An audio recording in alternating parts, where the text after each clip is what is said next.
నమస్తే. Welcome back to our channel. Margashira మాసంలో అప్పుడే మనకు 4వ వారం వచ్చేసిందండి. అయితే ఎవరైనా 3 వారాలు పూజ చేసుకోలేని వారు, కనీసం ఒక్క వారమైనా పూజ చేసుకోవాలనుకునేవారు, ఈ 4వ వారం అయితే ఎవ్వరు మిస్ చేసుకోకండి. ఎందుకంటే మనకు మార్గశిర మాసంలో 4వ గురువారం ఏకాదశి తిథి కలిసొచ్చిందండి. ఏకాదశి తిథి కలిసొస్తే స్వామి అమ్మవార్లకి ఇద్దరికి ఇష్టమైన రోజు కదా! అందుకని ఈ 3 వారాలు పూజ చేసుకోలేని వారు, కనీసం ఒక్క వారమైనా అమ్మను ఆరాధించాలనుకునేవారు ఈ 4వ వారం అయితే ఖచ్చితంగా పూజ చేసుకోండి. ఎవ్వరు వదులుకోకూడదు. ఎందుకంటే ఏకాదశి అంటేనే స్వామివారికి చాలా ఇష్టము. అందులో అమ్మవారికి ఇష్టం. స్వామి అమ్మవార్లని ఇద్దరిని కలిపి పూజిస్తే మంచిది. అందుకని ఈ 4వ లక్ష్మీవారం ఎవ్వరు వదులుకోకండి. ఎవ్వరైనా ఈ పూజ చేసుకోవచ్చు. అంటే ఈ లక్ష్మీ వారాలు 5 వారాలు చేసుకుంటాం కదా! 5 వారాలు చేయలేని వారు కనీసం ఈ 4వ గురువారం ఒక్కరోజు చేసుకున్నా సరిపోతుంది. అయితే మనకు మార్గశిర మాసం అంటేనే మార్గాన్ని చూపే మాసం అండి. ఈ మార్గశిర మాసంలో లక్ష్మీదేవి ఆరాధన చేసుకుంటే చాలా మంచిది. లక్ష్మీదేవి భూ సంచారం చేస్తుందంట. అంటే ఈ మార్గశిర మాసంలో తెల్లవారుజామున అమ్మవారు భూసంచారం చేస్తుందట. కాబట్టి ఎవరైతే ఈ మార్గశిర మాసంలో ఇంటిని శుభ్రంగా పెట్టుకొని, వాకిట్లో చక్కగా ముగ్గులు పెట్టుకొని, గడప లక్ష్మి పూజ చేసుకొని, అమ్మవారి పూజకు అన్నీ సిద్ధం చేసుకొని ఉంటారో ఆ ఇంటికి అమ్మవారు వస్తుందంట. శ్రావణ మాసం అంటే ఎంత ఇష్టమో అమ్మవారికి, ఈ మార్గశిర మాసం అంటే కూడా అమ్మవారికి అంతే ఇష్టమండి. కాబట్టి ఈ మార్గశిర మాసంలో అమ్మవారిని ఒక్క వారమైనా పూజ అనేది చేసుకోండి. చాలామంది స్త్రీలకు మెట్టినింట్లో ఎంత ఉన్నా కూడా తమ పుట్టిల్లు బాగుండాలని, పుట్టింటి బాగోగులు ప్రతి ఒక్క స్త్రీమూర్తి కోరుకుంటుంది కదా! ఏ మాసంలో అయినా మనము అత్తింటి వారు బాగుండాలి, నా కుటుంబం బాగుండాలని పూజ చేసుకుంటాం. కానీ మార్గశిర మాసంలో మన పుట్టిల్లు బాగుండాలని చేసే పూజ అండి. ప్రతి ఒక్క స్త్రీ ఈ మార్గశిర మాసంలో లక్ష్మీదేవి ఆరాధన అనేది ఖచ్చితంగా చేసుకోవాలి. అందులోనూ మనకు ధనుర్మాసం కూడా మొదలైంది కదా! ధనుర్మాసంలో లక్ష్మీదేవిని లక్ష్మీనారాయణని ఇద్దరిని ఆరాధిస్తే చాలా మంచిది. కాబట్టి ఈ 4వ లక్ష్మీ వారము ఏకాదశి కలిసి వచ్చినది కాబట్టి లక్ష్మీనారాయణని ఇద్దరిని కలిపి ఆరాధించండి. మనకు మార్గశిర మాసంలో డిసెంబర్ 26వ తేదీ గురువారం రోజున ఈ పూజ అనేది చేసుకోండి. ఇంకా ఏకాదశి కలిసి వచ్చింది కాబట్టి లక్ష్మీనారాయణులు ఇద్దరిని కలిపి పూజ అయితే చేసుకోండి. ఈ పూజను మీరు పూజా మందిరంలో అయినా చేసుకోవచ్చు, సపరేట్ పీఠం పెట్టుకొనైనా చేసుకోవచ్చు. ఈ మార్గశిర మాసంలో 5 వారాలు మనము పూజ చేసుకోవాల్సి ఉంటుంది. అందరికీ తెలిసిన విషయమే. అంటే మార్గశిర మాసంలో వచ్చే 4 గురువారాలు అమ్మవారిని ఆరాధించి, పుష్పమాసంలో వచ్చే మొదటి గురువారము 5వ వారంగా అమ్మవారికి పూజ అనేది చేసుకొని, ఇంకా 5 మంది ముత్తైదులను పిలిచి వారికి పసుపు కుంకుమలు ఇచ్చి, అమ్మవారికి కూడా చీర సారె అన్నీ సమర్పించి 5 వారాల వ్రతము చేసుకుంటాము. అలా చేసుకున్న వారైతే ఇంకా 3 వారాలు చేసి ఉంటారు కదా! ఈ 4వ వారం కూడా మిస్ చేసుకోకుండా యథావిధిగా చేసుకోండి. ఈ మార్గశిర మాసంలో 4 గురువారాలు లక్ష్మీదేవిని ఒకే రకంగా ఆరాధించవలసి ఉంటుంది. కాకపోతే ఒక్కొక్క వారం ఒక్కొక్క నైవేద్యం పెట్టవలసి ఉంటుంది. ఇంకా ఈ 3 వారాలు చేసుకోలేని వారు బాధపడవలసిన అవసరం లేదండి. ఈ ఒక్క వారం అయితే ఖచ్చితంగా చేసుకోండి. మీరు పూజా మందిరంలో చేసుకునే వారైతే పూజా మందిరంలో చేసుకోండి. లేదంటే సపరేట్ పీఠం పెట్టుకోవాలనుకున్నవారు పీఠం పెట్టుకొని, ఇంకా లక్ష్మీదేవి వెంకటేశ్వర స్వామి ఫోటో కానీ, లక్ష్మీనారాయణ ఇద్దరు కలిపి ఉన్న ఫోటో కానీ పెట్టుకోండి. లేదంటే లక్ష్మీదేవి ఫోటో పెట్టుకొని, మీ దగ్గర లక్ష్మీనారాయణ విగ్రహాలు ఉంటే విగ్రహాలు పెట్టుకోండి.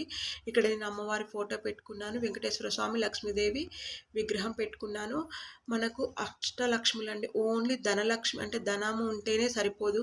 మనకు మంచి ఆరోగ్యం ఉండాలి, మంచి సంతానం ఉండాలి, ధైర్యలక్ష్మి, విజయలక్ష్మి, అష్టలక్ష్ముల అనుగ్రహం ఉంటేనే మన జీవితం అనేది ముందుకు సాగుతుంది.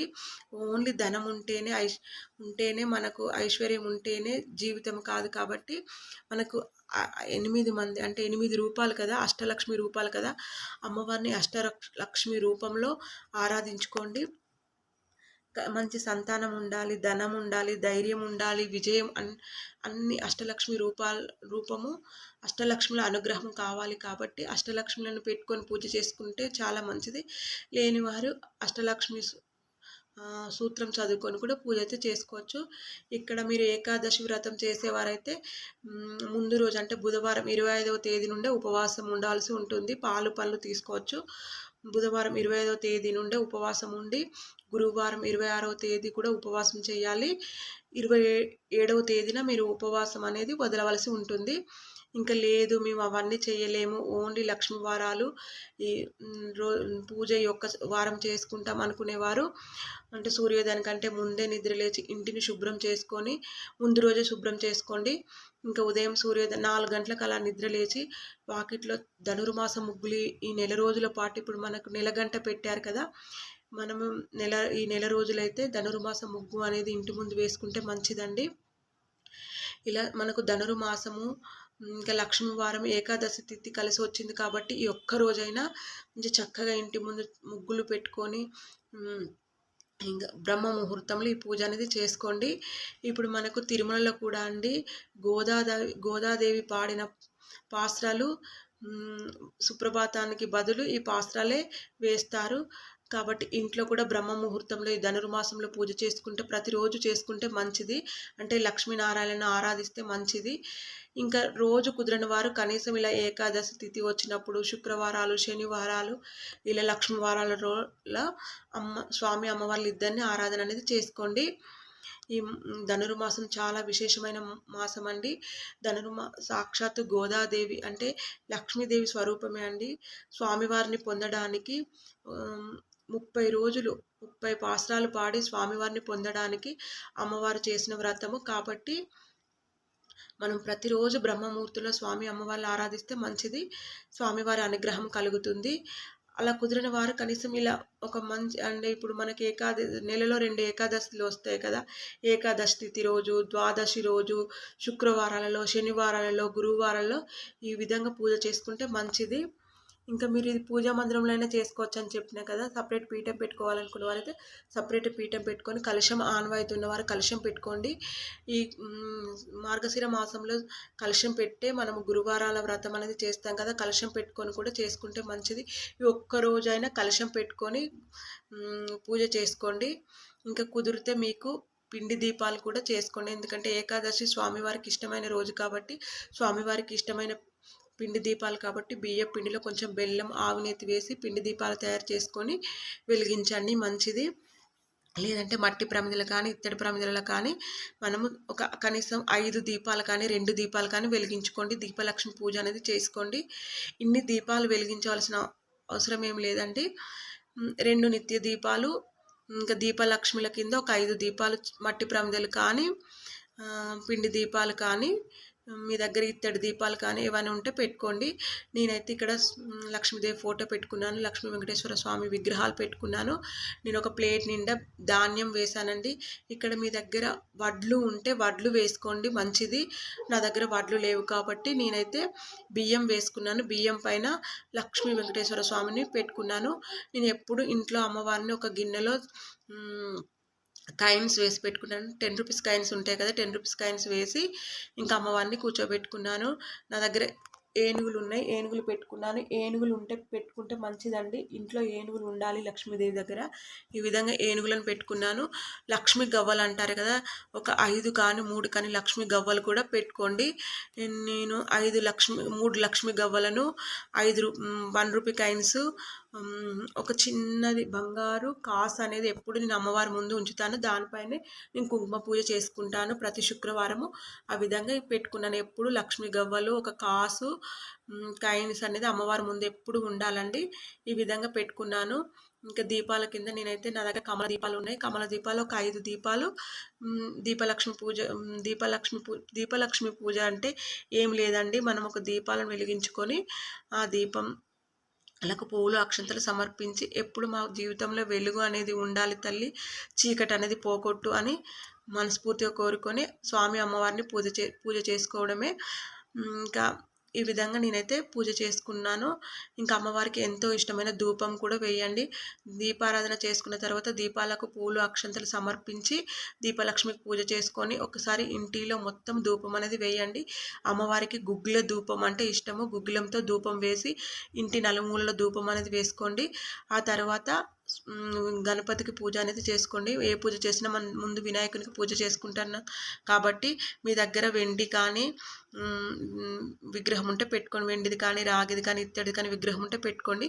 విగ్రహం లేని వారు కనీసం పసుపుతో గణపతిని చేసి పెట్టుకొని వినాయకునికి ధూప దీప నైవేద్యాలు సమర్పించి స్వామివారికి షోడోపచార పూజలు చేసి ఆ తర్వాత లక్ష్మీనారాయణ ఇద్దరిని కలిపి పూజించుకోండి.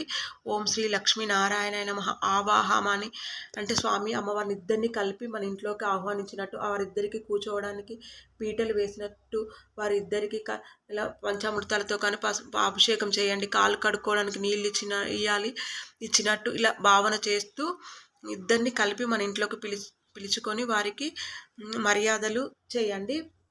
ఈ విధంగా వారికి సంస్కారం అంటే మనము మన ఇంట్లోకి స్వామి అమ్మవార్లు ఇద్దరిని వచ్చి కూర్చోబెట్టుకున్నాక వారికి ఎంత మర్యాద చేయాలో అంత మర్యాదలు అనేది చేయండి. ఇంకా స్వామి అమ్మవారికి పంచామృతాలతో అభిషేకం చేయండి.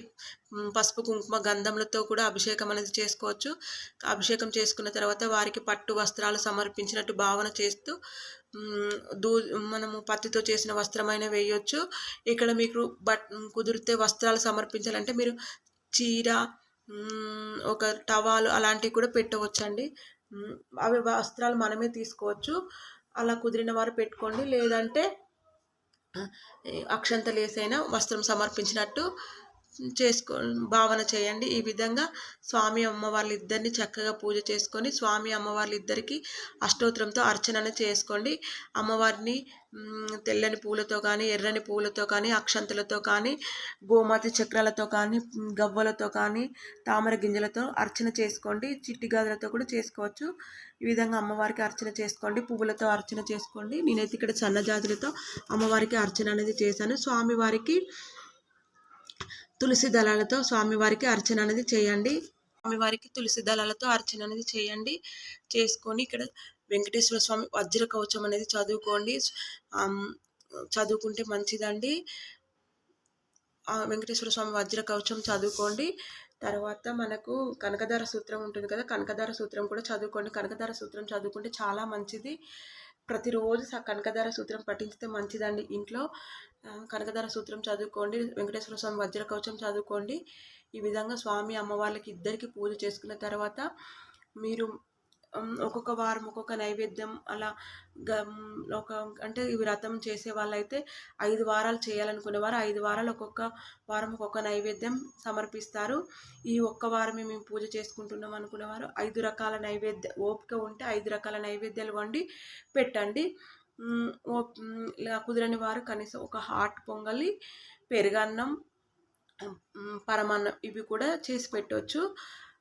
లేదంటే ఓన్లీ పరమాన్నమైన చేసి పెట్టండి. ధనుర్మాసం కాబట్టి ఇప్పుడు మనమైతే పొంగల్ పెడతాం కదా, అలా పొంగలైనా పెట్టుకొని స్వామి అమ్మ వాళ్ళకి ఇద్దరికి అర్చన చేసిన తర్వాత ధూపం వేయండి. ధూపం వేసిన తర్వాత పంచోపచార పూజలు అష్టోత్తరం చదువుకున్న తర్వాత అర్చన అయిన తర్వాత మిగతా పంచోపచారాలు ఉంటాయి కదా, దీపం సమర్పయామన్నప్పుడు ఈ 5 దీపాలు వెలిగించి స్వామి అమ్మవార్లకు చూపించండి. ఆ తర్వాత నైవేద్యం సమర్పించండి. ధూపం వేయండి, నైవేద్యం సమర్పించండి. దీప నైవేద్యాలు సమర్పించిన తర్వాత ఈ ఒక్క వారం చేయాలనుకునే వారు 2 జాకెట్ పీసులు, పసుపు కుంకుమలు అమ్మవారికి నిండుగా ఇచ్చుకోండి. అలా ఇచ్చుకొని ఎవరైనా ముత్తైదులు ఉంటే ముత్తైదులు వస్తే వారికి ఒక్క ముత్తైదుకైనా పసుపు కుంకుమలు ఇచ్చి వారి ఆశీర్వాదం అనేది తీసుకోండి.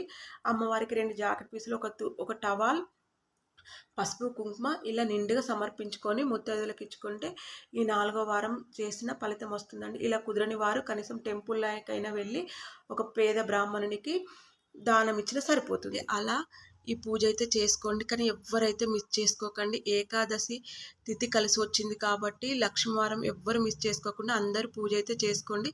స్వామి అమ్మవార్ల అనుగ్రహము ప్రతి ఒక్కరికి కలగాలని మనస్ఫూర్తిగా కోరుకుంటూ థ్యాంక్ యూ ఫర్ వాచింగ్.